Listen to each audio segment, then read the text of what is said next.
Hi, welcome back to my kitchen. Everything is exactly as it is, except one thing that's a little different, and you probably noticed my hand here in the sparkle. I'm trying to channel a little bit of Michael Jackson here, but really it's covering my splint. A month ago I fell, I broke my wrist, and it was quite serious. I had surgery, and now I'm in the healing process. So I'm good. I'm going to be making something here that's very simple, that doesn't require too much use of this hand. So with one hand, we're going to make this lovely, lovely dish. Okay, so the dish that I promised you today is the braised green beans with tomatoes. I'm sure there's a lot of Mediterranean countries that have similar dishes, a similar dish, because these ingredients are very, very typical of that area. This is the Arabic version and the way that my mother used to make it and the way I love to make it. And today I'm going to be using my tagine, actually, because it's perfect for braising. First thing I want to do is turn on the heat. Now this is a cast iron, okay? This is obviously ceramic. This is the cast iron bottom, so I can actually put it on the heat. And I'm going to heat it up, okay, before I introduce my fat. And the fat that I'm going to be using is olive oil, okay, or zait zaytoun. You probably already know that word. So inside my tagine, I'm going to be quite generous with the amount of olive oil. So I'm basically coating the bottom, okay? Because this dish in Arabic is actually called lubia bzait, which means green beans in olive oil. So the olive oil plays a key role here, the flavor, okay? It's very, very important. As soon as it starts to get hot, okay, I'm going to add in some already sliced onions. These are red onions, and I chose them just because they're a little more sweet, okay? So I can tell already the oil is starting to ripple.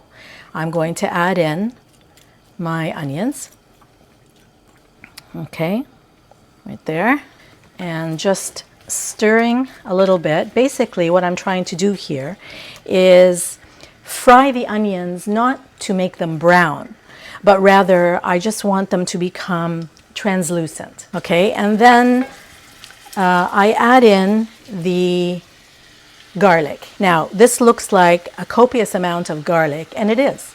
I think I have here about 12 cloves, 12 to 15 cloves that I've sliced thin, okay? And why am I putting so much garlic? Because garlic is a key ingredient in this dish. It really, really is the flavor. Okay, there isn't a lot of spices in this dish. It really relies on the onion and the garlic to really lift it, because beans are very, well, they're very bland. They tend to be a little bland, so they need a lot of help. So the garlic and the onions are going to do that.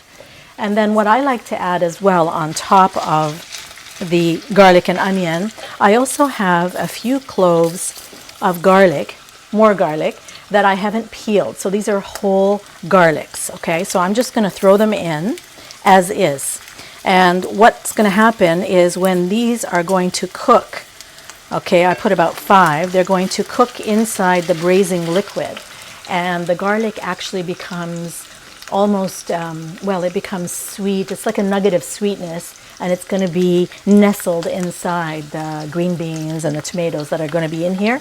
So when you're eating this, you get a little surprise, a little sweet surprise. Okay, so it's really, really yummy.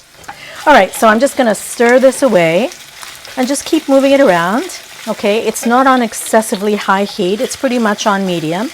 All right, just keep moving it and basically till it becomes a little translucent, as I said.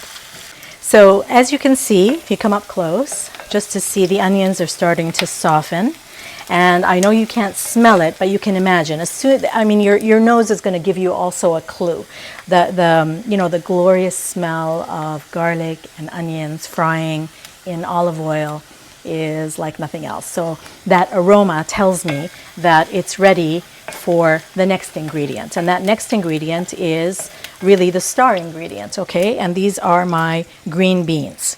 So the green beans are here already. I've taken the hard part of it and I've left them whole, Okay, you can certainly cut them if you like and keep them small, but I like to keep them whole like this. I think they look nice and they're lovely to eat that way.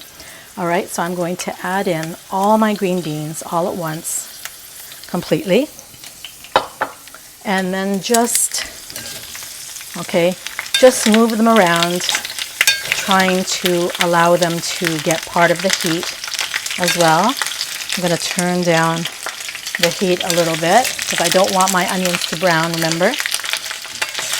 Now, if you don't have a tagine, of course, you can make this in anything, any Dutch oven, any pot, any brazier, anything that has a lid that's going to help you,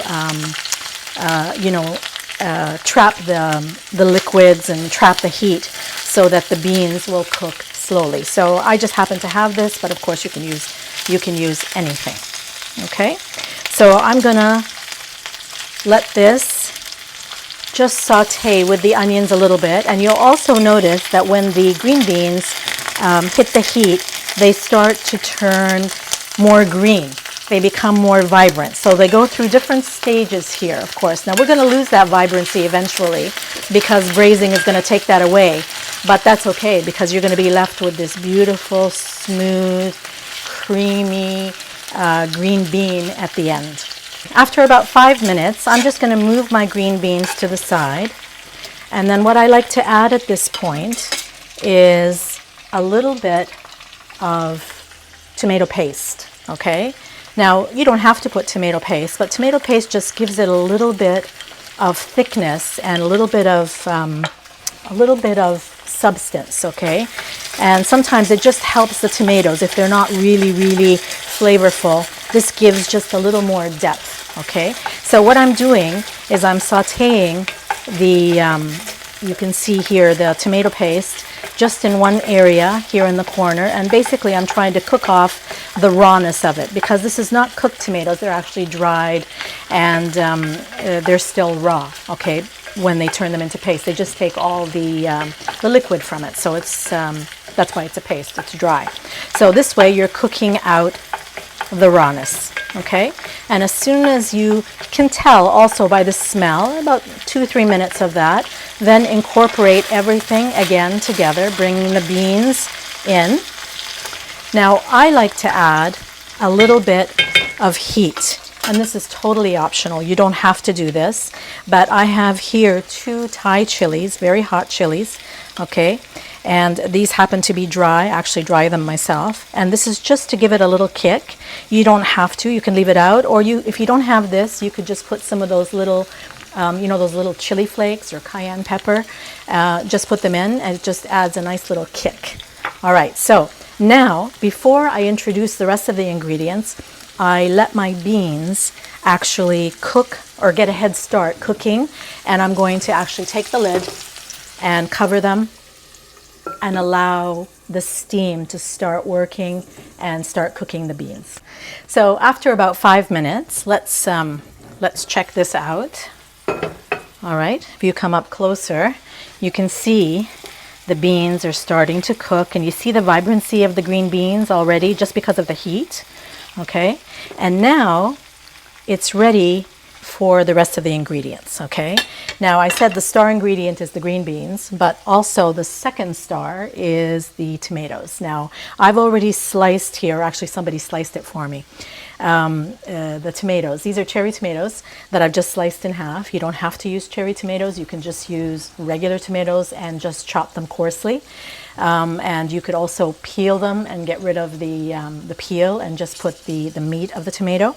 But sometimes I'm okay with that. I don't mind putting in the actual whole tomato.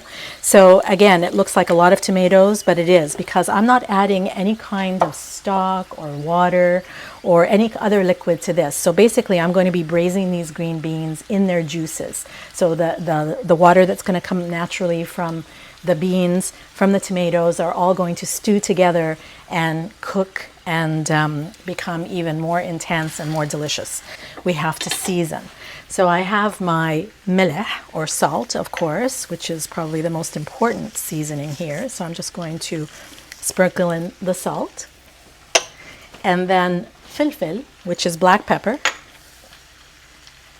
Okay, just a pinch.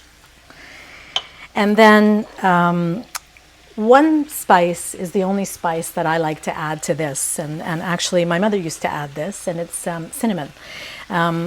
I know I put a lot of cinnamon in lots of things, but that is very indicative of our Arabic food. We do use cinnamon and nutmeg in savory as well as in sweet, and it just enhances the sweetness of the tomatoes and makes this dish really, really yummy.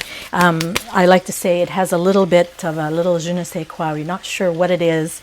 A lot of people can't figure out what that flavor is, but it's usually cinnamon. It's just very little. I probably put in less than half a teaspoon, okay? And I can smell it already. And because the tomatoes are so acidic, just to break the acidity, okay, and to give a nice balance of flavor, I add in a teaspoon of sugar, okay? So it's just plain sugar. So that's basically it. Those are all the ingredients that go in this dish. So right now, I'm just gonna bring it up, the heat, just a little higher. I wanna just bring it up so that it starts to boil. You can hear the sound. It's getting a little bit more intense. Turn down the heat, okay, to low. And now I cover, okay, say goodbye. So now we're going to say goodbye for about 40 minutes, depending on the quantity, but this we're probably going to take about 40 minutes. And basically what happens is now this is going to braise. Now in this tagine, all that steam is going to come and come right up to the top of the cone, and it's going to drip back and just cook and stew and braise, okay? What I like to do in between while it's cooking occasionally is come check on it, give it a stir to make sure that it's not sticking. And then I always like to, when I'm braising, just to lift the lid and allow a little bit of air. I don't want it closed completely, just so that we let a little bit of air come out, and so that it doesn't become too liquidy, and that it does actually braise, but it allows some of the liquid to evaporate, okay, just for a better texture. So I'm going to remove my lid, and I want you to come closer so that you can see here how beautiful. Look at the beans. They don't even look like the same grain beans that were before. Now they've cooked down. There isn't too much liquid. It's kind of nice and thick. The tomatoes are broken down. Everything is nice and soft and creamy. And this is optional, but this is something that I like to do. What I did previously, before I made this, is I roasted in the oven roasted, some more cherry tomatoes. So I just sliced them in half, a little bit of salt, olive oil, sprinkling of sugar, okay, just so that I can help the caramelization. And I put them in the oven at 350 degrees Fahrenheit. It's about 180 Celsius, and just let them cook down slowly till they became like this. So basically this beautiful tomato turns into something very, very sweet. So we have plenty of tomatoes here that have broken down, but now there's going to be something that's going to have a little bite to it, and it just adds something special. Okay, all of them. And then just stir them together. Okay, I don't want to mush them up. I actually want to see them. I want to see all those different nuggets. So here it is. I think I'll use my other hand. The braised green beans are fully cooked. Everything is meltingly soft, okay? And when it's hot, the way I love to eat it, the way my mother used to serve it to us when we were kids, is with rice. So I've made myself a little pot of rice here already. And I first start by putting in a couple of spoons of beautiful fluffy rice, a beautiful portion of this gorgeous braised green beans. Now this can be a main course you can eat, or as a side dish. Think of it next time you're making fish or chicken or beef, whatever, and it could be your little vegetable side.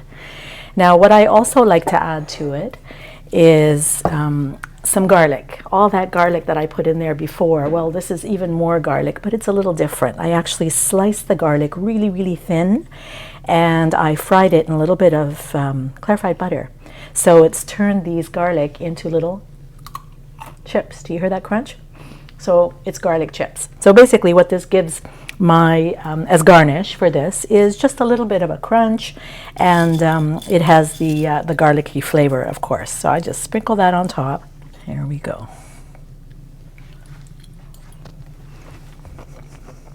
The beans are so nice. They're melting, but they still have a little bite to them. They're not crunchy, obviously, but they have a bite. And of course, the tomatoes complement the green beans, of course. And then you can taste everything. Every element that we put in this very simple dish is inside in every bite.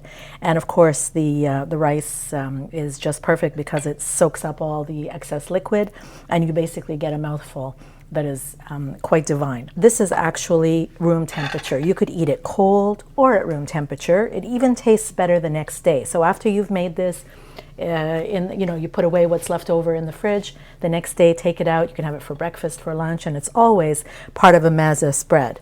And what I like to do is just to add in a little bit more of beautiful extra virgin olive oil, okay, just to give it a nice, smooth, mellow taste. And the way you would eat this, that's cold, with bread, okay, so Arabic bread, and we use the bread as really to replace a spoon. So you just pinch a morsel of this these beautiful beans. Completely different. Because it's had time to cool, I think the flavors are accentuated even more. And this is so lovely to have on a nice hot summer day. Just that on its own, maybe a little bit of, olives, of course, some nice bread, maybe some yogurt, maybe a salad on the side, and you're good to go. So that's it for this dish. I hope you give it a try. So if you have any questions, send them my way through the comments. I try to answer as many people as I can. And I hope you enjoy this, and we'll see you next time. Bye.